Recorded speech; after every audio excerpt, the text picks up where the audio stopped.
Hello student, welcome back to my YouTube channel. My name is Suhas Sagarkar. Today we are learning new topics. Assertive to exclamative sentence. आपल्याला काय करायचंय? Assertive sentence चं exclamative sentence करायचंय. तर आपल्याला हे 10 वाक्य तर त्याला इझी मेथडनं तुम्हाला समजून जाईल की कसं त्याला exclamative sentence चा टॉपिक आहे assertive to exclamatory sentence. म्हणजे assertive sentence आपल्याला exclamative sentence बनवायचं आहे. तर आता सुरुवातीचं वाक्य म्हणतो बघा, she was a very funny looking woman.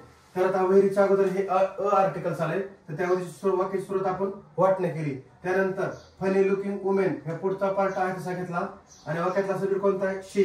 तर हे शी या ठिकाणी घेतलाय आणि वाक्यातला जो वर्ब आलेला आहे हेल्पिंग वर्ब ते वाज घेतला आणि शेवट आपण एक्सक्लेमेटरी मार्क दिला. म्हणजे या ठिकाणी आपलं एक्सक्लेमेटरी सेंटेन्स कंप्लीट झालं. म्हणजे असं सेंटेन्स आपण एक्सक्लेमेटरी सेंटेन्स बनवलं. आता दुसरं वाक्य काय बघा, it was a very hot. आता आपल्याला आणि आर्टिकल्स आले का व्हेरीच्या अगोदर तर राहिले मग त्यामुळे त्याची डायरेक्ट आपल्याला वाक्याची सुरुवात काय करायची? हाव न करायची. आता व्हेरीच्या पुढे कोणता पार्ट राहिला? व्हॉट. तर हे घेतलं आपण परत. आता सब्जेक्ट कोणत्या वाक्यातला? इट आणि राहिलेला हेल्पिंग वर्ब कोणता आहे? वॉज आणि शेवट एक्सक्लेमेटरी सेंटेन्स. समजतंय? मग ह्या ठिकाणी हे पण कंप्लीट झालं आपलं दुसरं एक्सक्लेमेटरी सेंटेन्स. आता तिसरं काय? It was a very lovely flowers. आता परत इथं व्हेरीच्या ऐवजी आले. आता हे व्हेरी अवेरी हे शब्द जे आहेत वाक्यात बघा, व्हेरी, ग्रेटली, एक्स्ट्रीमली आणि इमेन्सली हे शब्द आलेले आहेत ते आपल्याला वाक्यातलं काय करायचे? काढून टाकायचे. कधी ज्यावेळेस असर्टिव्ह सेंटेन्सचं एक्सक्लेमेटरी सेंटेन्स आपण बनवतो त्यावेळेस. मग आता इथं तिसरं वाक्य काय बघा, आता व्हेरी. आता हे आर्टिकल व्हेरीच्या अगोदर आले मग त्यामुळे वाक्य सुरुवात काय करायची? व्हॉट. इथं पण करायचंय व्हॉट असं करायचं. इथं पण व्हॉट अ लवली फ्लावर आणि इट वॉज हे वाक्यातला सब्जेक्ट आहे आणि हेल्पिंग वर्ब आहे आणि शेवट एक्सक्लेमेटरी मार्क द्यायचा आहे. आणि एक्सक्लेमेटरी मार्क विसरायचा नाही. एक्सक्लेमेटरी मार्क विसरला तर तुमचा अर्धा मार्क जाऊ शकतो आणि जर तुमचा पेपर स्कोरिंग होत असेल तर त्यावेळेस तर एक पण मार्क जाऊ शकतो. तपासण्यावर डिपेंड आहे. तर त्यामुळे एक्सक्लेमेटरी सेंटेन्स आपल्याला प्रॉपर ह्याच्यामध्ये द्यायचंय. असं एक लाईन मारून अशी त्याच्या टीम मध्ये द्यायचं एक्सक्लेमेटरी सेंटेन्स होते. परत आपल्याला बघा, आता आय एम थ्रिलर हा शब्द आलाय तर ह्याच्यामध्ये आता अ व्हेरी हे सारखे शब्द आले पण त्यामुळे आपल्याला काय करायचंय? हाऊ वापरायचंय. How thriller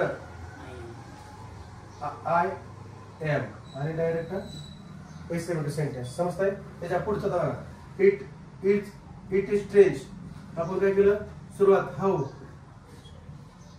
how strange it is झालं. आपला इथं एक्सक्लेमेटरी म्हणजे पहिले 5 वाक्य आपल्याला झाले. म्हणजे ज्या ठिकाणी आले तर त्याची सुरुवात आपण काही व्हॉट न केली आणि तो व्हॉट हे पण आर्टिकल इथं घ्यायचं पण आन्सर मध्ये. आणि परत आपण काय केलं, ज्या ठिकाणी व्हेरीच्या अगोदर किंवा आर्टिकल आलाय त्याची सुरुवात आपण हाऊ न केली. इथं पण सेम इथं आलं होतं त्यामुळे व्हॉट न केली. इथं वाक्यात व्हेरी किंवा अव्हेरी सारखे शब्द नाही आले त्याची डायरेक्ट सुरुवात आपण हाऊ न केली. थ्रेड हे पुढचा पार्ट घेतला, सब्जेक्ट घेतला आणि आय एम आणि परत एक्सक्लेमेटरी मार्क. इथं पण सेम केलं, हाऊ स्ट्रेंज इट इज घेऊन एक्सक्लेमेटरी मार्क शेवट दिला. आता हे तुम्हाला सांगायचंय पुढचं. तुम्हाला पुढचं सेंटेन्स कोण सांगते?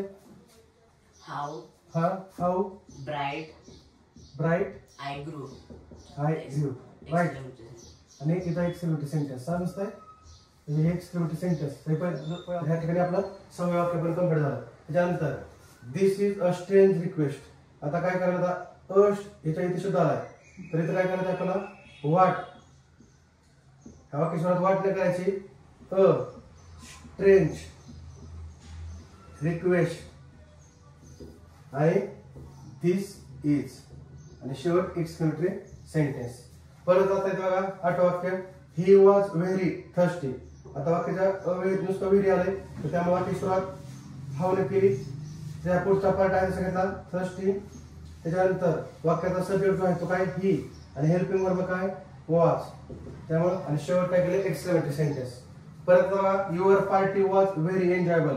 आता फक्त व्हेरी आले नुसतं व्हेरी आलं तर आपल्याला काय घ्यायचंय? हाऊ घ्यायचंय.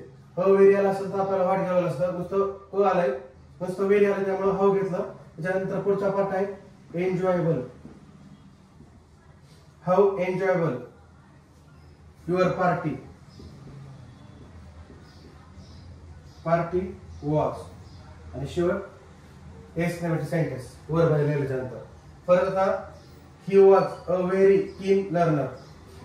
ही आता वाक्यात परत काय करायचं ना, व्हेरी आले तर काय करायचंय, व्हॉट घ्यायचं. परत पुन्हा पुढचा पार्ट आहे कीन लर्नर. व्हॉट अ कीन लर्नर ही वॉज. आणि शेवट काय करायचंय, एक्सक्लेमेटरी सेंटेन्सेस वर्ब लिहायच्यानंतर.